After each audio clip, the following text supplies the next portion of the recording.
Bismillahirrahmanirrahim. Assalamualaikum warahmatullahi wabarakatuh. Bertemu lagi kita dalam kelas kita pagi ni. Dan untuk hari ni kita akan masuk software yang barulah. Kita dah settle dengan Open Office Writer. Jadi untuk hari ni kita akan masuk Open Office Calc. Open Office Calc. Okey, Calc ni untuk pengetahuan kamu, dia sama macam software Microsoft Excel yang biasa kamu gunakan di komputer kamu lah. Tapi disebabkan kita cuba untuk ketengahkan produk-produk open source, sumber terbuka ni, jadi kita memilih untuk menggunakan Open Office Calc. Open Office punya produk lah. Macam saya beritahu awal-awal sebelum ni, kita akan gunakan Open Office Suite. Suite ni bermaksud bila kita install, dia ada beberapa software di dalam tu. Jadi kita akan gunakan Open Office. Okey, bentuk dan rupa Microsoft pula dah. Open Office Calc ni dia saling tak tumpah lah. Saling tak tumpah macam Excel. Dia ada bahagian-bahagian yang kamu biasa nampak dalam Excel. Kalau kamu biasa gunakan Excel, jadi kamu sepatutnya tidak bermasalah lah untuk menggunakan Open Office Calc. Okey. Mula-mula sekali kita nak tengok dulu, kita bincang dulu berkenaan dengan kegunaan Open Office Calc. Yang pertamanya sekali, memang sememangnya Open Office Calc ni kita gunakan sama macam Microsoft Office Excel. Okey. Kita boleh guna untuk apa? Kita tengok kita boleh guna untuk apa. Yang pertama, kita boleh gunakan untuk pengiraan.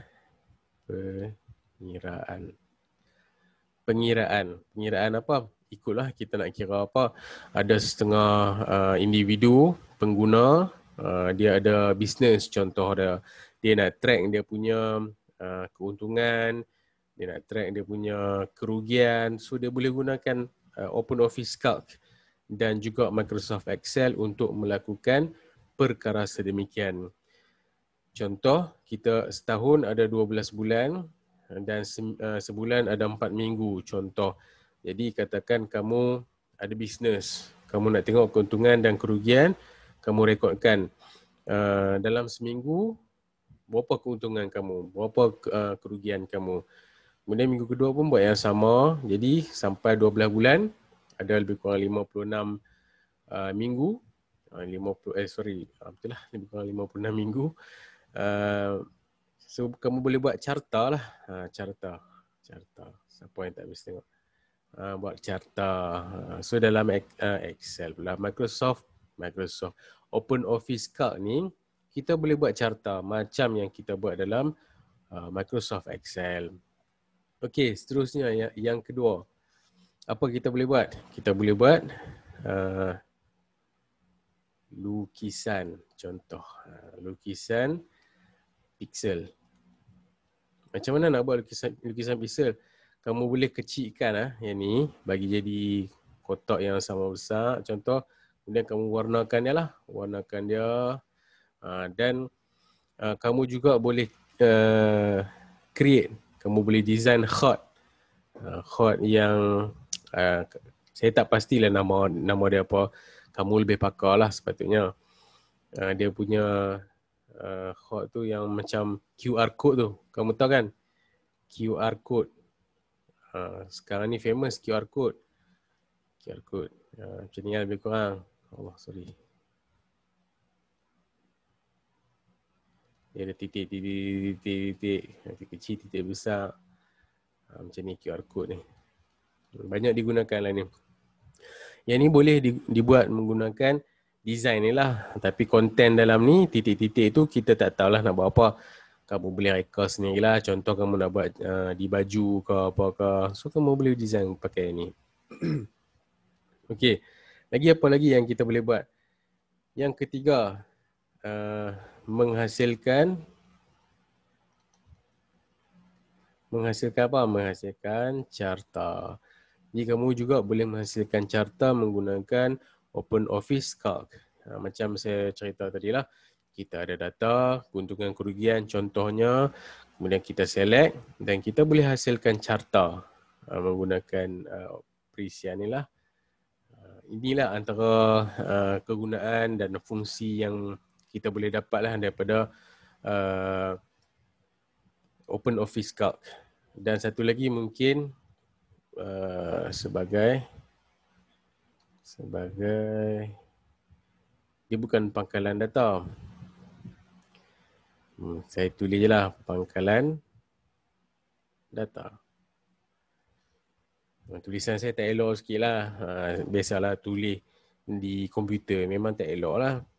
Kalau tulis di kertas tu insyaAllah elok sikit lah. Elok sikit je daripada yang saya tulis ni. Okay. Kita tengok sikit.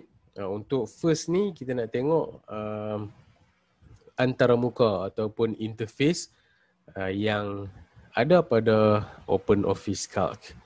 Okey, kita tengok yang mula-mula sekali adalah di bahagian atas ni. Sorry. Tak keluar. Okey, yang atas ni. Yang ni kita namakan dia sebagai title bar. Yang ni pun samalah macam apa yang ada di OpenOffice Writer, sama. Di mana-mana Windows dia ada benda ni, ada title bar. Kemudian bawah daripada title bar ni, yang kawasan ni, ini nama dia adalah toolbar.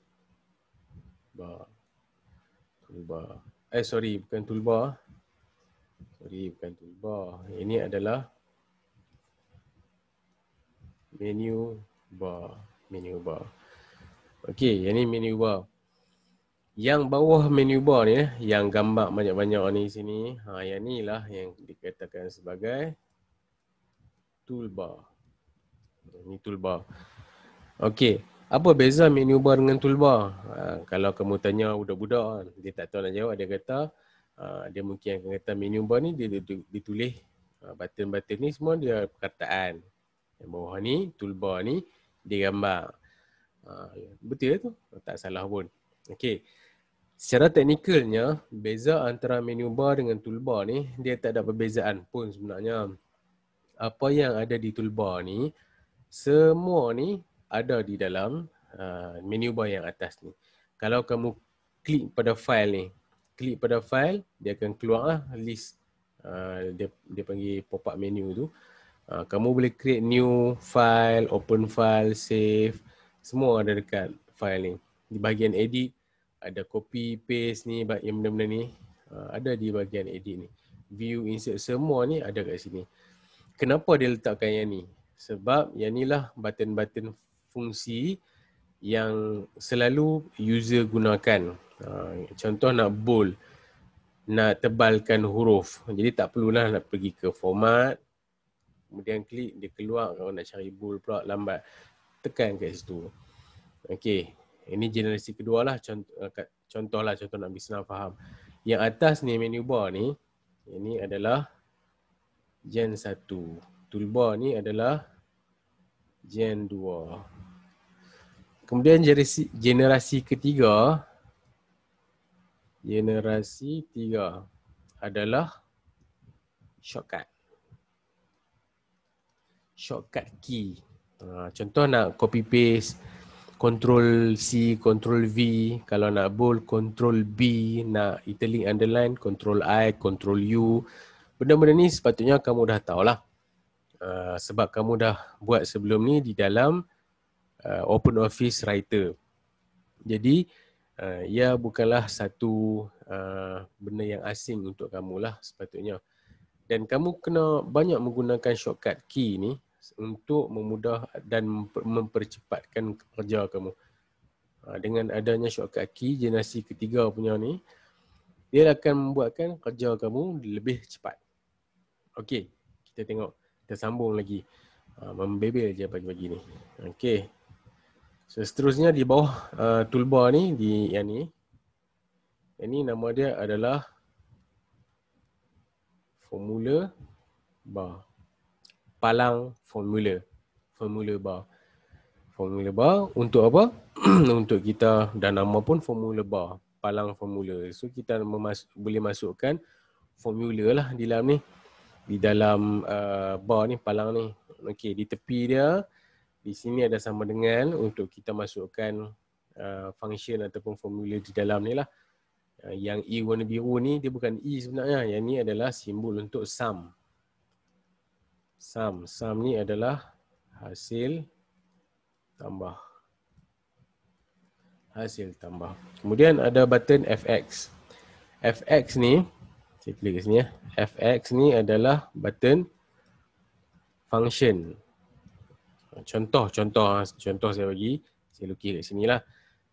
Kita ada kat sini L, P, L, P, L, L, L, P, L, P, P. Data, contoh data.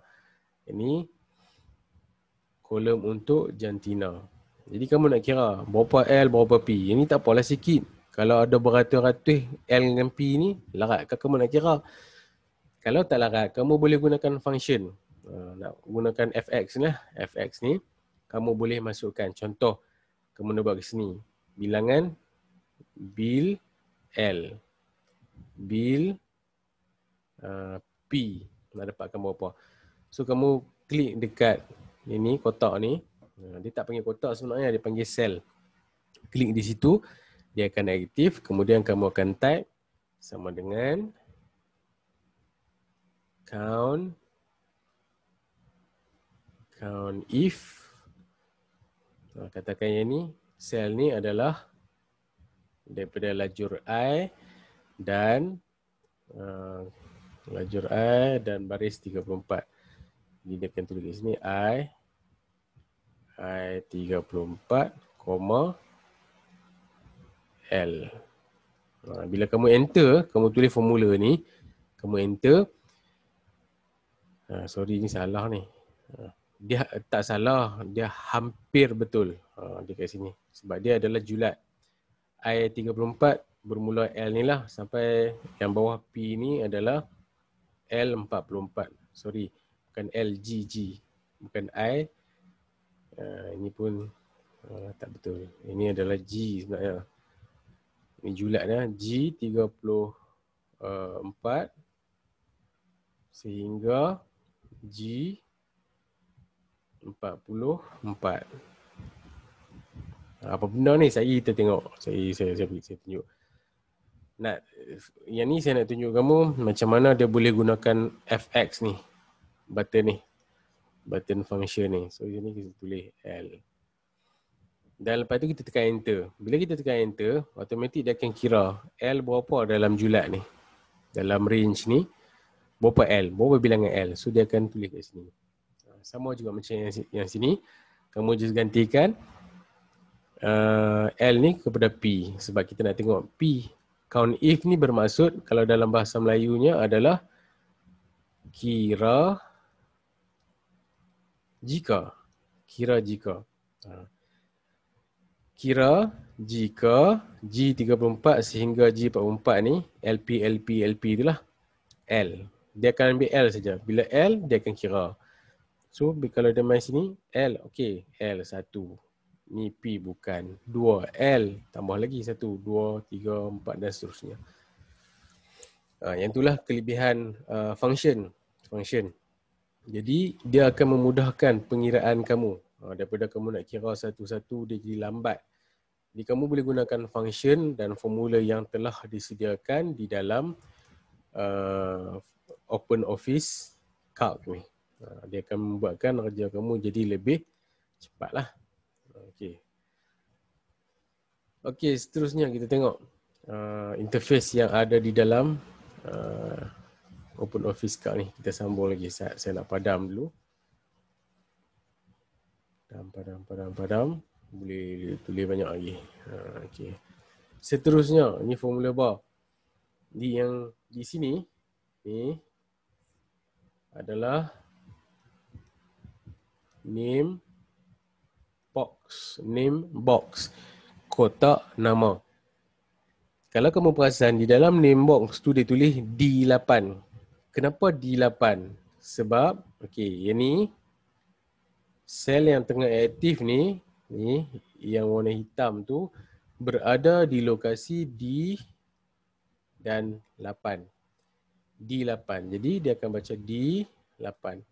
Bermaksud setiap kotak, setiap sel yang ada yang kamu nampak ni, tiap-tiap satunya ada alamat.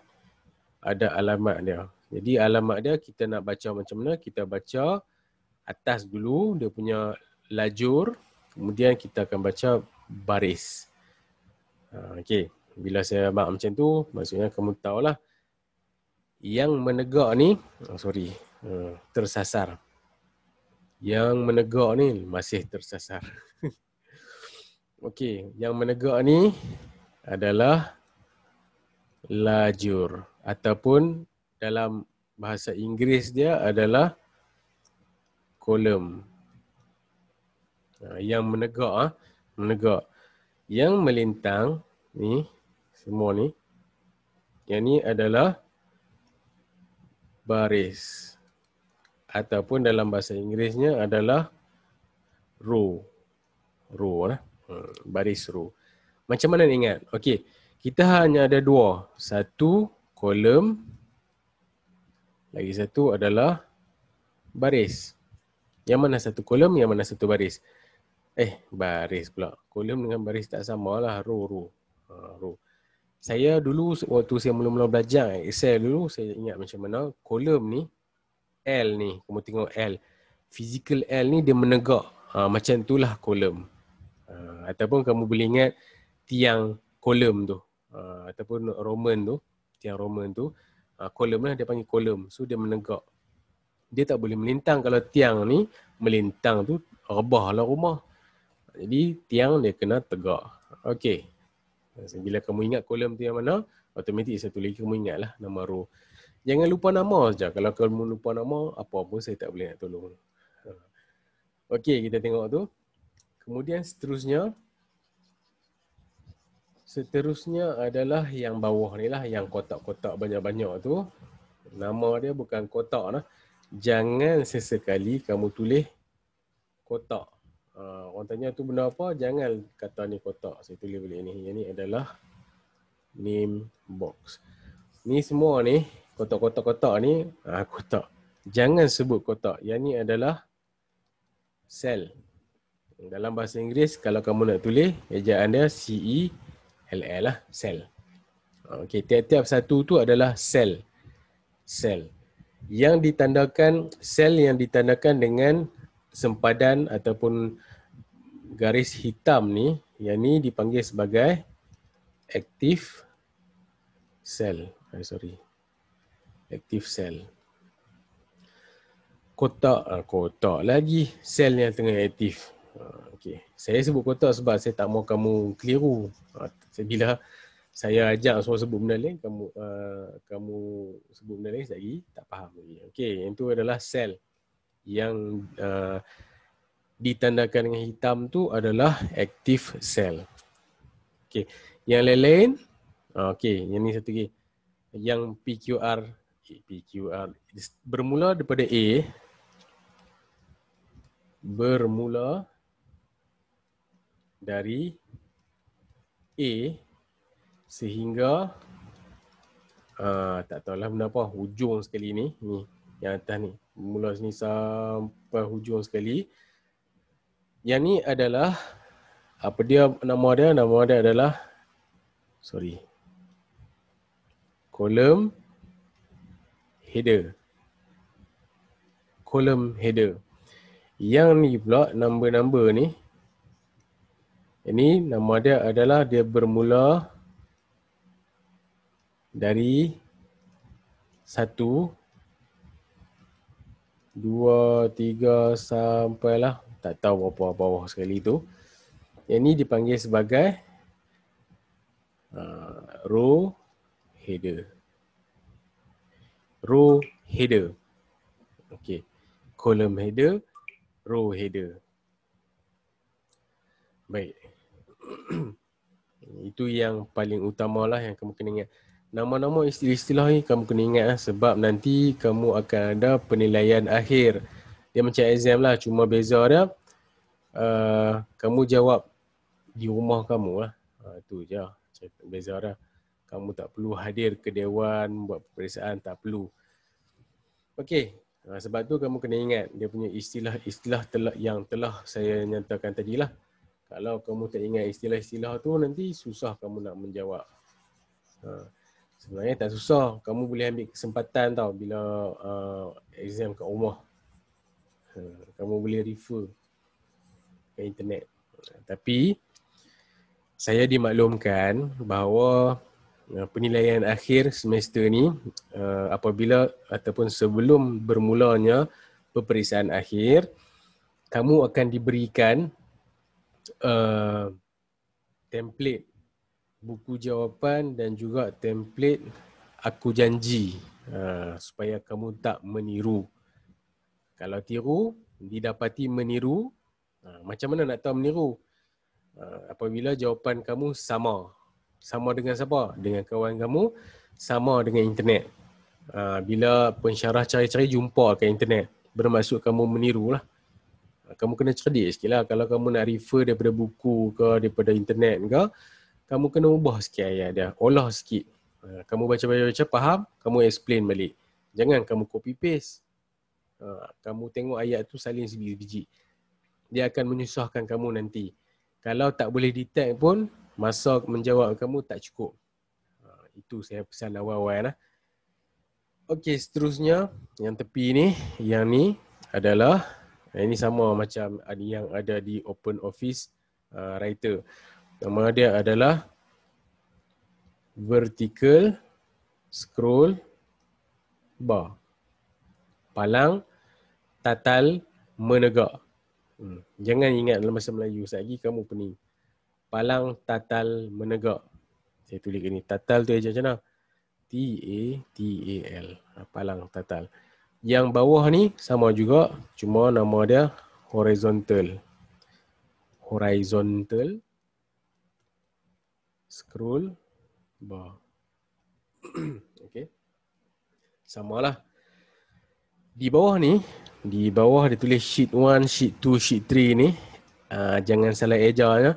Dalam penilaian akhir nanti jangan salah eja. Saya maksud dia lari jauh terus. Sheet SHEET ni maksud dia adalah lembaran. Lembaran. Lembaran bukan yang satu lagi tu. Jadi yang mana yang warna putih, dia tak ada background warna kelabu tu. Sini kelabu, sini putih. Yang putih tu yang tengah aktif lah, yang tengah kamu edit ni, kamu isi-isi ni, yang ni adalah yang tengah aktif. Dan yang ni kamu boleh tukar nama dia. Boleh tukar nama dia. Macam mana nak tukar? Kamu klik 2 kali ke sini. Double klik kat sini. Dia akan tukar nama lah, rename. Okey, yang sebelah kanan ni, yang ni, dia tak ada di Excel, dia tak ada. Yang ni hanya ada di Open Office Calc. Dan yang lain-lain lah, Open Office yang lain-lain. So yang ni nama dia adalah Properties Pane ataupun Properties Panel lah. Sini ada tools lah, tools yang sama yang ada di toolbar. Ni kat sini tengok BIU, sini pun ada BIU. Sama aja. Dia sajalah nak buat lain sikit daripada Microsoft. So dia buatlah belah tepi tu. Padahal benda yang sama. Kalau ikut benda yang sama ni, menu bar pun sama jugalah. Dah ada menu bar, apa nak buat toolbar lagi? Tadi saya dah jawab dah. Ingat balik, tadi saya dah jawab kenapa wujudnya toolbar. Sebab nak bagi cepat. Dan di toolbar tu ada button-button function yang kita sentiasa ataupun kerap guna. Okey. Itu interface yang ada di Microsoft lagi, OpenOffice Calc. Okay. So kita tengok macam mana nak create kita punya dokumen dalam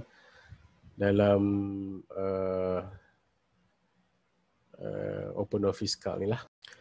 Okay, kita tengok sikit. Tadi kita dah tengok sedikit sebanyak berkenaan dengan OpenOffice Calc. Kita dah berkenalan dengan OpenOffice Calc tadi. So kita akan sambung lagi dengan lab manual lah. Okay, apa yang saya buat selepas ini adalah berdasarkan lab manual yang telah diberikan. Okey, kita tengok sikit pengenalannya. OpenOffice Calc adalah salah satu perisian yang terdapat di dalam perisian Enterprise OpenOffice. Yang saya kata tadi OpenOffice Suite itulah. Yang itulah. Ia dikategorikan sebagai perisian lembaran kerja ataupun spreadsheet. Spreadsheet itu bermaksud hamparan apa? Spreadsheet. Lembaran kerja lah. Perisian spreadsheet ditarifkan sebagai satu jenis program komputer yang membantu pengguna melakukan fungsi berangka yang melibatkan nombor lah. Tak selain pada nombor, perkataan pun boleh juga. Dan menganalisis nombor melalui lembaran kerja perakaunan versi komputer. Macam saya beritahu tadi lah, kita boleh buat pengiraan. Nak tengok keuntungan, kerugian ke, kita boleh buat guna Calc. Bagi kebanyakan perisian lembaran kerja, antara muka perisian ini adalah hampir sama. Kita dah tengok dah tadi, ada sel-sel. Apa yang ada di Excel, ada juga di Calc. Inilah yang sel-sel tadi tu. Okey, kita dah tengok tadi palang formula, kolom header, row header, sel, semua kita dah tengok tadi. Okey, kita tengok macam mana kita nak rename sheet, nak menamakan lembaran. Tadi saya dah tunjuk dah tadi. Okey, macam mana, saya tak tunjuk lagi, saya dah beritahu. Keliru dah. Saya beritahu tadi macam mana kita nak rename. Nak rename sheet, sekarang ni kita ada, tengok kat bawah ni sheet ni. Kita ada 3, sheet 1, sheet 2 dan sheet 3. Macam mana kita nak rename kan? Kita nak rename, kamu boleh klik mana-mana sheet yang lembaran yang kamu nak namakan semula ataupun rename. Contoh macam saya nak rename ataupun namakan semula sheet 1, lembaran 1. Jadi saya right click, klik kanan dan pilih rename sheet. Klik, kemudian kamu namakan baliklah. Contoh dia data pelajar. Contoh. Kemudian klik OK. So diubahlah. Itu macam mana kita nak rename sheet. Contoh. OK. Yang kedua, macam mana kita nak melebar dan ataupun mengecilkan baris. Ada beberapa cara. Cara yang paling mudah yang banyak orang guna adalah dengan membawa cursor ataupun mouse kamu. Contoh, katakan kita ada data kat sini, 2 angka data. 2 angka. So nak apa? Kita nak kecilkan dia mengikut saiz data lah. Kalau kita tengok ada 2 angka aja, buat apa nak besar-besar? Bila kita nak print nanti tak cukup otak. So nak buat macam mana? Kaedah pertama, kaedah manual, bawa mouse kamu cursor ke baris ataupun sempadan, sebab kita nak kecilkan E ni lajur E kita nak kecilkan. Jadi kita bawa mouse ataupun cursor ke sempadan antara E dan F. E dan F. Sebab kita nak resize balik kolom E ni. So kita bawa ke sini sehinggalah mouse kamu berubah daripada anak panah putih kepada tanda 2 anak panah kiri dan kanan. Klik dan jangan lepas. Kemudian kamu tariklah ke kiri sebab kita nak kecilkan kolom E ni. Itu satu kaedah. Satu lagi kaedah yang lebih cepat, tempat yang sama juga, bawa mouse kamu cursor ke situ dan tak payah tarik-tarik. Kamu hanya perlu klik 2 kali, double klik. So dia akan ikut saiz konten sel lajur tu lah. Okey. Satu lagi kaedah adalah paling kompleks sekali. Nak kata kompleks sangat tu tak lah. Okey, pilih mula-mula sekali kamu pilih lajur E, pergi ke format, kolom dan letak pilih width, kelebaran. Nak buat besar mana. So kamu boleh kurangkanlah besar mana nak buat. Okey. Itu. Tapi yang paling mudah yang tadilah double click tu, klik 2 kali. Okey, itu melebar dan mengecilkan lajur. Sama. Nak lebarkan macam tu, nak kecilkan pun macam tu juga. Okey, kalau dah kecil, nak besarkan, kamu tak boleh double click. Dia tak lebar. Dia tak besar. Nak besarkan dia, kamu kena tarik sendirilah. Sama juga, kaedah yang sama kita boleh buat pada row. Ini kolom, ini row. Sama juga. Okey, macam tu. Tarik macam sama juga. Seterusnya adalah macam mana kita nak menyatukan sel. Okey, contoh dah. Kamu ada lagi data kat sini. Okey, contoh. Okey, kemudian kamu nak buat tajuk yang sama. Ini dua-dua data ni nak letakkan pada tajuk yang sama. Nak letakkan tajuk kat atas ni. Nak satukan dia. Sekarang kita ada 2 sel kan. Kita nak satukan ke dua-dua sel ni. Kamu select dulu. Select, kamu highlight ke dua-dua sel. Kemudian klik kanan. Ada tak? Okay. Ada sebenarnya tapi dia tak tulis direct kat sini lah. Okey. Kamu boleh ambil dekat toolbar kat atas ni, ambil merge cell. Okey. Pilih sel yang nak disatukan dan ambil merge cell. So dia akan jadi satu. Tadi 2 kan? Asalnya ada 2 ni. 2. Dan kita satukan dengan kita melakukan merge cell. Okey. Kemudian yang seterusnya adalah memformat sel-sel atau jadual dengan garisan sempadan. Sempadan tu dalam bahasa Melayu lah. Dalam bahasa Inggerisnya adalah border. Macam mana kita nak buat? Yang ni sebenarnya bila kamu type data, type numbers kat sini, bila kamu klik pada file, kamu ambil page preview contoh dah nampak. Dia tak ada garis. Tak ada garis. Bila tak ada garis, kamu nak buat macam mana? Kamu kena letakkan garis ni ataupun sempadan tu lah untuk tiap sel tu. Contoh dia, kamu nak masukkan yang ni, select data yang kamu nak masukkan, dia punya sempadan ataupun sel. Kemudian pergi ke sini, borders ni, menu tool kat sini, klik anak panah dia tu. Jangan ambil yang ni Kalau kamu ambil yang ni, dia hanya akan letakkan di sekeliling tu saja. Dia tak ada pada tiap-tiap satu sel. Jadi klik pada anak panah kecil ke bawah tu, ambil yang last kali ni. Tu, so dia akan jadi macam ni. So bila kamu klik file, page preview, barulah dia keluar, nampak. Okey. Itu macam mana nak memasukkan sempadan ataupun borders. Okey, seterusnya nak memasukkan formula. Katakan kamu ada data macam ni. Kamu nak jumlahkan, contoh. Ini berapa? Okey, nak buat jumlah berapa? Ni 2 numbers, senanglah. Tekan calculator pun dapat. Kalau sampai 7 angka, 8 angka, contoh ada.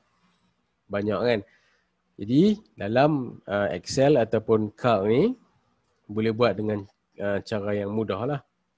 Contoh, nak masukkan jumlah kat sini. Paling simple adalah kamu tekan yang ni sum ni. So enter saja, dapatlah dia punya total lah. Kalau kamu advance sikit, kamu boleh type dia punya formula sama dengan sum. Okey, sum kita akan mula daripada atas ni 12 hingga 45. So kamu klik 12, jangan lepas dan drag ke bawah, tarik ke bawah. Automatik dia akan isikan pada kamu lah F9 sehingga F13. Ini kan F9, F13. Kemudian kamu tekan enter. Dapatlah dia punya jumlah. Ingatlah bila nak memasukkan formula, mestilah kamu mulakan dia dengan simbol sama dengan. Simbol sama dengan. Kalau tak letak sama dengan, kamu type sum saja, dia tak berhasil lah. Dia punya hasil tambah tu, sum tu tak jadi. Okey, seterusnya menggunakan formula. Selain daripada sum, ada lagi untuk yang basic. Saya tulis kat sini. Ada 5 basic function dalam Calc ataupun Excel yang kita akan sentiasa guna dan akan ditanyakan kepada kamu di dalam peperiksaan ataupun penilaian akhir. Okey, yang pertama, yang tadilah sum. Yang kedua, count. Yang ketiga, average. Yang keempat, max. Dan yang kelima, min. Saya tulis kat sini siap-siap dia punya kegunaan dia. Okey, sum. Melakukan penjumlahan. Kamu faham lah, total lah, nak mencari total. Kemudian yang kedua, count. Melakukan pembilangan. Macam itulah, kamu faham lah. Average. Melakukan ataupun mengira purata. Yang max, menentukan nilai tertinggi. Kalau dah max menentukan nilai tertinggi, min yang sebaliknya lah, menentukan nilai terendah. Macam itulah. Kamu kena note lah kat situ. Ada 5 yang paling basic yang selalu kita akan gunakan. Sum, count, average, max, min. Sum penjumlahan, count pembilangan, average purata, max tertinggi, min terendah. Okey. Semua ni contoh contoh saya bagi. Delete. Okey. Katakan untuk 5 data yang saya highlight tu, kamu nak mengira berapa bilangan ada kat situ. Bukan kita nak total lah, kita nak kira ada berapa bilangan nombor kat sini. Kita tengok kita tahu lah ada 5. So nak buat dia sama dengan count. Nampak dia dah bagi value 1, value 2 dan seterusnya. So kamu highlight je, kamu select. Tutup, sama. Dapatlah 5. Kalau kamu dapat 6 tu pelik lah. Sebab kita select 5 saja. Itu contoh macam mana nak memasukkan function. Itu sahaja untuk lab pertama ni. Okey. Lagi kamu kena buatlah latihan. Hanya ada satu latihan, tak macam writer. Untuk Excel part 1 ni, kamu hanya ada satu latihan saja. Kamu buat, kemudian kamu kena hantar macam biasalah. Sekali lagi saya nak peringatkan cara menghantar tugasan ataupun latihan makmal kamu. First, bila kamu dah buat, kamu save, rename balik file kamu tu dengan nombor metrik kamu. Kalau dia tak nyatakan suruh tulis latihan 1, latihan 2. Kalau macam yang Excel ni, hanya ada satu latihan. Jadi, okay, tak apa, kita nak mudah, kita namakan dia sebagai latihan. Kemudian, kamu kena zipkan, kena compress, zip. Macam mana nak zip? Sebabkan kita hanya ada satu file, kamu klik, right click, klik kanan pada file tu. Kemudian kamu klik pada send to ataupun compress. Ikutlah yang mana-mana. Kalau kamu guna Windows ni memang boleh buat. Dia adalah, dia tulis compress. Bila ada compress, rename balik file yang compress tu dengan nombor metrik kamu. Nombor metrik kamu. Lepas tu kamu turn in di Google Classroom. Minggu lepas saya dah bagi dah macam mana cara untuk kamu upload ataupun kamu nak hantar kamu punya latihan makmal tu. Ikut yang tu. Okey. Itu saja saya punya ceramah untuk minggu ni. Saya mengharapkan supaya kamu tengok video daripada awal sehingga akhir supaya kamu tak tertinggal dan untuk penilaian akhir nanti kamu boleh jawab dengan senang. Kalau kamu tak ikut, kamu skip explanation dalam video ni akan menyebabkan kamu miss information lah. Yang tu yang ditakuti. Kamu dah dapat markah, dia tak macam sem lepas. Sem lepas, kita tak ada penilaian akhir, tak ada peperiksaan akhir. Kamu hanya diberikan 100% carry mark.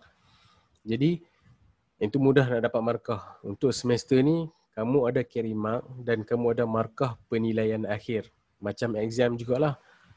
Macam final exam. Tapi, kamu tak jawab exam ni di dewan. Kamu jawab di tempat kamu, di rumah kamu. Okay.